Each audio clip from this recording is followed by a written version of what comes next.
আমার জীবনটা কি চলে গেল।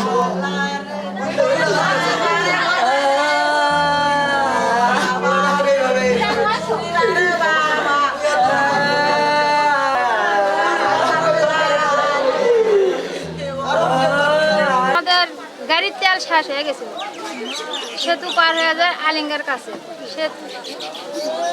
গাড়ির তেল শেষ হয়ে যাওয়ার পরে আমাদের গাড়ি ওই জায়গায় আটকে রাখছে। হেল্পার গাড়ির তেল আনবার গেছে, মানে আমরা গাড়ি থেকে কেউ নামছে, কেউ বসে আছে গাড়ির ভিতরে, কেউ রাস্তার উপরে। এই কথাবার্তা কোথায় 10-12 জন মনে করেন গেছে ট্রেনের উপর, রাস্তার উপরে যাওয়ার পরে আমরা বলতেছি যে ট্রেন এসেছে তোমরা সরো, কেউ আর সরে না। এই সত্যি কোথায় ট্রেন যাওয়া সারা সবাই মারা যায়।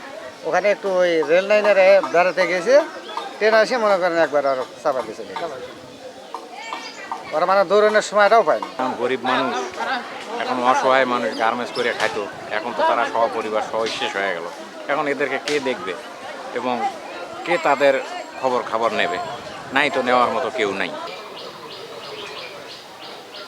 বলে আমাকে একটু জানাই, উনি হয়তো পরবর্তীতে কবরের কীট পতঙ্গের খাবার কথা বলেন ঠিক কিনা। সামান্য শস্যের পরিমাণ আঘাত পেলে তাকে আমরা মারতে করে দিই।